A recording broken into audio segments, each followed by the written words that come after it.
afternoon. This is HorseRacingNation.com handicapper Jared Horak. This is a preview of the 2013 Belmont Stakes. This is Monday, June 3rd. The Belmont Stakes will be run this Saturday. We have up to 15 horses pointing to the race at this point. First, in this video, we're going to go over the recent history of the Belmont Stakes.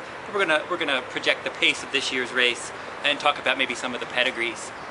In the recent history, 12 of the last 14 Belmont Stakes winners actually skipped the Preakness Stakes. The two exceptions there were a Fleet Alex and Point Given, and both of those horses won the Preakness. They were very impressive 3-year-olds.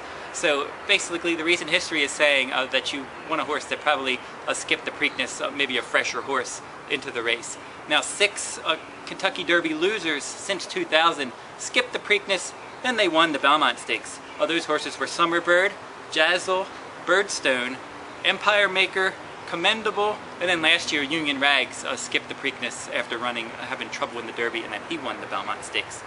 This year's pace scenario, it looks like there's up to 7 horses that like to be forwardly placed, so we're looking at an honest pace scenario. The horses that project to be on or near the lead of Freedom Child, Oxbow, your Preakness winner, Palace Malice, who set the pace in the Kentucky Derby but is taking blinkers off in this race, should be more relaxed, Giant Finish, Always in a Tiz, a Midnight Taboo, and then maybe Incognito for trainer Karen McLaughlin. They look like the horses that are going to be forwardly placed. So it looks like an honest pace. Maybe we're looking for a fresh horse coming from a little bit off the pace to win this year's Belmont Stakes. And we had mentioned a minute ago that the horses, horses that ran in the Derby and finished up the track, and then they ended up skipping the Preakness and then running in the Belmont, have done well. We have 7 horses this year that fit that pattern. We have Golden Soul, who was actually second in the Kentucky Derby. Revolutionary was third. And then Overanalyze, Palace Malice, Vijack, Giant Finish, and then Frack Daddy, a late addition to the Belmont Stakes. So all those horses ran in the Derby, skipped the Preakness. They're going to come back in the Belmont Stakes. Now, horses exiting the Louisiana Derby, or that ran in the Louisiana Derby earlier this year, which ended up being a productive race, a Revolutionary, Golden Soul, Palace Malice. Those 3 horses are all going to run in the Belmont Stakes. Now, that was a productive race because Golden Soul and Revolutionary came out of the Louisiana Derby to finish 2nd and 3rd in the Kentucky Derby, and then Mylute, who ended up running 5th in the Kentucky Derby, he was 2nd in the Louisiana Derby. He was 3rd in the Preakness Stakes. So that form of the Louisiana Derby is holding up pretty well, and that bodes well for the chances of Revolutionary, Golden Soul, and Palace Malice in the Belmont Stakes. Now, based on pedigrees, it looks like Orb and Revolutionary, they have some good solid pedigrees, especially on the female side. So those female families are long-winded, and it looks like that those 2 horses, Orb and Revolutionary, should be able to get the 1.5 mile distance based on pedigree. Now, Overanalyze was sired by Dixie Union.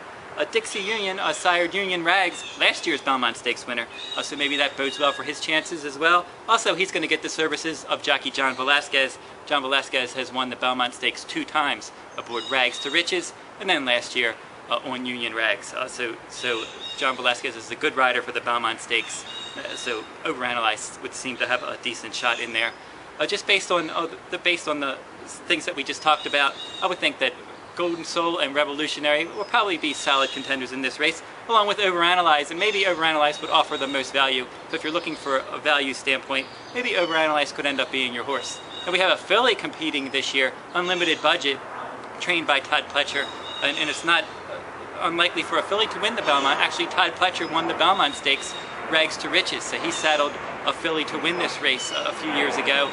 And also Rosie Napravnik is going to get aboard Unlimited Budget. Now, the main problem with this one, she seems to fit on quality, and her speed figures aren't bad either, but her female family is a little bit suspect for a 1.5 mile.